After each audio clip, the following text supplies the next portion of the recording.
Hello everybody, and welcome back to another episode of my main progression series where I'm trying to turn my kind of newbie 1700 total level account into hopefully one day a maxed main. It is an incredibly slow process, and right now we are well into some of the late game grinds. So a lot of progress is being made slowly, but obviously less clips because everything just takes so long. That said, I still have a lot to show you guys today. As always, if you do enjoy these types of videos, always appreciate it if you leave the video a like. Anyway guys, let's get started.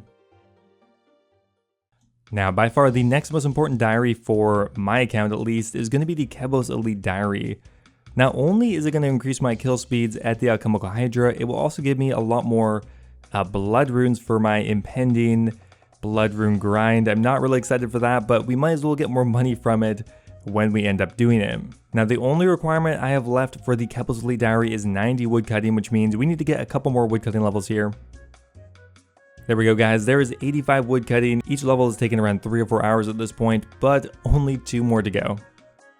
Well, I've been grinding out the Celestial mushrooms for about a week straight now, but we are getting very close to our goal. There is going to be 86 woodcutting, only 1 more to go until we can finally get the +3 boost from the Dragon Axe. Technically, we could stew boost this, but I really just hate spicy stews. Not a fan. Potentially I might do it for the runecrafting requirement, but nothing else. Okay, so my friend and I decided to do a little bit of Zamorak, and that is going to be my 3rd or 4th Steam Battle Staff. That's all I've gotten so far. That's going to be a pretty sick split right there. Well, I guess that's why you do it in duos. I don't really need to ever get a drop as long as somebody else does, but there is a Zamorakian Spear on kill count 150 or something like that. While the Zamorakian Spears have dropped like pretty much anything else in this game, they're still fairly valuable at I think a 12 or 13 mil. So that's actually a pretty decent split, to be honest. I will take that. We're still obviously lacking a lot of gear after buying our Twisted Bow, so every little bit helps out. Okay, so the split ended up being about 5.7 mil. That's still like almost more than a dex scroll at this point, so I'll take it. So after a pretty solid week of woodcutting, we are finally done. There is 87 woodcutting, which means we have all of the requirements done to finish the Kevos Elite Diary. Honestly, at this point, we're actually getting pretty close to having all of these skill requirements done for all of the Elite Diaries. The only thing really holding me back at this point are the weird requirements like catching chompies or getting a KQ head or something like that. So all I have to do for this one is use the Dragon Axe special attack. That will bring me up to 90. Hopefully I will cut a log within like a minute. Otherwise, we'll just have to wait for that to refresh and try again. Shouldn't be a problem though. And there we go. That task of the Elite Diary is done. That was the last one I really had to do. And now we can just go ahead and finish off the diary. Now the other part here is to catch an anglerfish, which I have literally never done before. I do imagine potentially the spirit flakes from Temporos would be pretty good to catch anglerfish because they are so high valued and slow to catch. Okay, well apparently I actually have to cook it too. Luckily I do have 99 cooking, so no problem there. And there we go, that is our second to last diary task complete. And here we are guys, after about a month of training, we are done with the Kevos Elite Diary. I am really excited for this. I think for me this is probably a top 3 diary completions, just a bit after the Lumberjack Elite Diary and maybe one other. There's just a ton of useful things for the point my account is at. I mean, I'm doing a lot of Konar Slayers, so having a direct teleport to Konar is incredibly useful. Of course, we get 50,000 runecrafting experience, that is invaluable. I forgot to mention the Ratha's Blessing 2 is also best in slot for melee in most cases, given the highest prayer bonus of any blessing, so that is pretty nice to have as well. And of course, additional blood runes, can't say no to that. We are finally making a solid dent into these diaries, and I'm hoping to finish all of them within the next couple of months. Now, I've been saving up a loot tab for a couple weeks now, and I think we finally have enough to buy a couple more upgrades. Now, there's quite a few different directions I could go with, and I'm definitely not certain I'm going to keep these items for a long time. However, just because I'm planning on doing a fair bit of Slayer coming up here, we're going to go ahead and buy back a bit of melee gear. So just for now, I'm going to go ahead and upgrade to the Bandos Tassets and maybe even the Bandos Chestplate if I have enough. However, it is possible later on I might switch it out for a Dragon Hunter Lance, kind of depending on what tasks I end up getting. But look at that guys, our cash tag is up already to 36 mil, and luckily PVM items are so incredibly cheap right now. We can go ahead and buy the Bandos Chestplate for only 17 mil, which means I think we can also just go ahead and buy the Tassets. I'm honestly buying these just because they look way cooler than the Barrow's equivalent. I don't think this is probably the best use of money per stat allocation right now, but you know what, Fashionscape is much more important than efficiency, so we're gonna go with that. Okay, I totally forgot I actually had a Hydra leather in the bank still, worth around 4 mils. So that in combination with some Temporos loot and some other bits and bobs, that will bring us enough money to buy the Tacids. Not much left over though. But look at that, guys, we are pretty much right back to where we started melee gear wise. Our last main upgrade, of course, being the Primordial Boots, but those are way too expensive.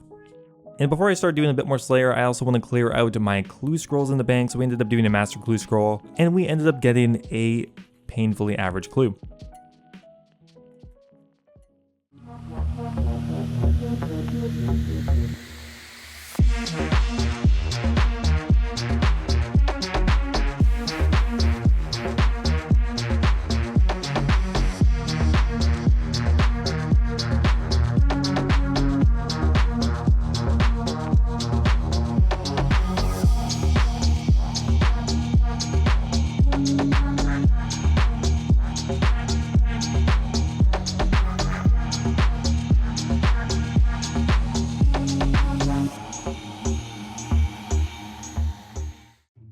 Oh, that's a beautiful sight, guys. I didn't think it was ever going to happen. Probably the driest thing I've gone on in a while. I think we're at over 2,000 Basilisk kills, but there we go, guys. Basilisk Jaw on kill count like 2,100. That's a really solid drop. Finally, all of these Basilisks are paying off.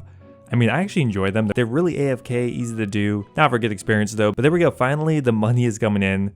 Not a bad drop. 17 mil is pretty good nowadays compared to, well, Zenites, raid items. I mean, it's kind of up there now. So there we go, guys. Another Basilisk task completed, and we're actually almost up to 300 tasks in a row, which we should be able to do here pretty damn quickly. Okay, so we've been doing a little bit of Temporos on the side. I really want the pet recolor. I've been working towards that for, well, 2 weeks now. But along the way, we've actually gotten a fair bit of fishing experience, and we're about to get another fishing level, 86 fishing. I think at this rate, my next elite diary I'm going to be going for is the Mauritania elite, which will require me to get 91 fishing, which we should get passively, just on the side as we do other things. And at that point, we'll be pretty much forced to get 99 because we're already so close.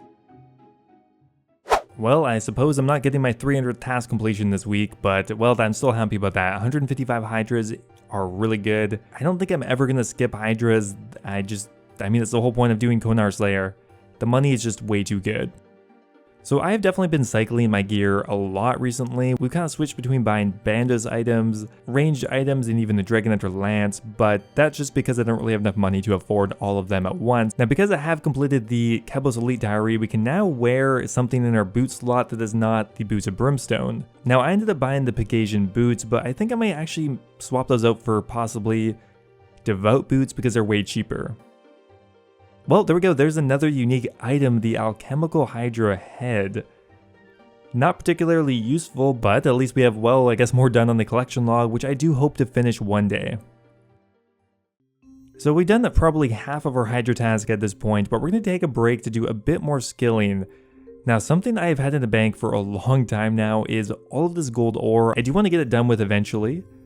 We have 146,000 of it, which is enough to get me to 99, assuming we get no other experience anywhere else.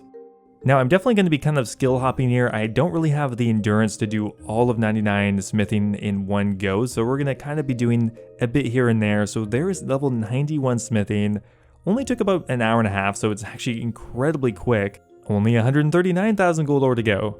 That is still quite a bit though. Oh my goodness, I almost missed a level, but there is 83 Runecrafting. We finally caught up on that promise I made a couple weeks back. That would get around 250,000 or 300,000 Runecrafting experience. Well, we did it, and a little bit more to actually get to 83 Runecrafting. With the Kebos Elite Diary, it's a little more motivating because we do get more blood runes, so that's pretty awesome. Like I was mentioning with skill hopping, there's no way I'm going to be doing 99 Runecrafting all in one go. That's just going to be way too draining. And I imagine I will definitely burn out very quickly. We just did the session of around 5 or 6 hours, and we ended up with around 3 mil in profit and an entire Runecrafting level, of course with a bit of help from the Elite Diary completions. Now today is definitely the day I want to finish off this pet recolor finally. We're at 2,400 Spirit Flakes, and that's been around 80 or 90 games. However, I have not been going for points at all, I've been using a crystal harpoon. However, I think today I'm going to switch over to the infernal harpoon. It's actually not that much worse and definitely provides you with a lot more points per game, usually double what you could expect from the crystal harpoon. Because yeah, actually we're at over 100 Temporos games and we don't have it yet, which I think is pretty slow relatively. I think this should be our final batch of reward points. That's 400 more spirit flakes. I think that will be enough for the pet recolor. And I gotta say, I'm actually really excited for this one. The base Heron pet color is, well, it's white. It's pretty damn boring, and I never actually bring this pet around. So with those spirit flakes in the bank, I think we finally have enough to recolor it. It took me around, I don't know, 10 or 15 hours of Temporos. It wasn't particularly quick, but obviously not the longest either. So there we go, guys. Finally, we can metamorphosize our pet to make it look pretty much identical to me right now. We are finally color coordinated, and we can take this beautiful Heron pet on any skilling endeavor I want. I'm actually ridiculously excited about that. I think he has some new chat options too. I'm not sure if they made him more sassy or less sassy. So today is the release day of the new quest Below Ice Mountain. Now I'm going to be testing it out, of course, on my main account a bit today, but mainly for, well, main progression. I do want to actually finish the quest so I can get my quest cape back. This shouldn't take too long because it is a free-to-play quest and a beginner one at that. So let's go ahead and get that done with. Okay, well, I gotta say hats off to Jagex for this cutscene. If that chat box wasn't like right in the way there, it would be incredibly motivational. Man, you'd be a sitting duck if you were in a PvP world right now. This cutscene is legitimately like 2 minutes long. So anyway, guys, that is going to be it for the Below Ice Mountain quest. I quite enjoyed it. I am curious to see what the new content is going to look like for free-to-play players. For a main account, I think I might spend a bit of time getting the equipable hammer. Beyond that, I don't think anything else is going to be particularly useful. Now, I have heard the equipable hammer is pretty useful for Temporos and probably construction and perhaps a few other niche cases, but the fact that your hammer does not disappear in Temporos when you get hit by a wave, I think is actually worth going for just on its own. So over the next couple of days, I'm definitely going to work my way through all of the upgrades here and hopefully get the new equipable hammer along the way.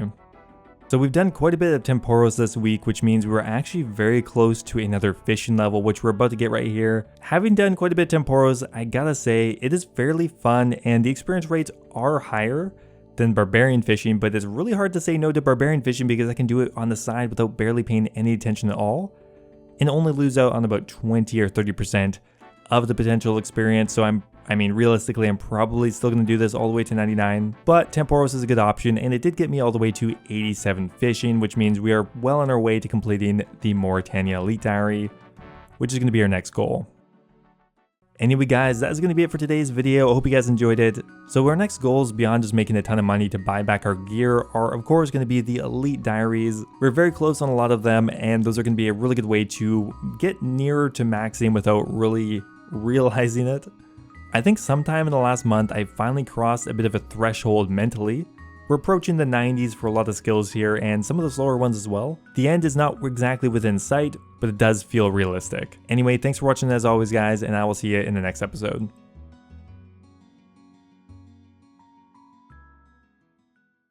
Now, before I go here, I'm going to give a massive thank you to all of my members over on YouTube. A huge thank you to Brian Robinson, Cappy, Sage's Rain, Colin Corley, Timothy Chen, Guy Fox, Valhalla Lad, Ocelot, and Kush Patel for all subscribing at the Dragon tier. Thank you guys so much as always. And also a huge thank you to Branton Griffin, All Things Gaming, Birdbot, and Base Titch for being subscribed at the Runite tier.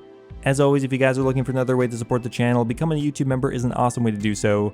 You can become immortalized in all of my future videos, get access to my video release schedule, and of course get a custom role in my Discord server. Thanks again, guys, and I'll see you next time.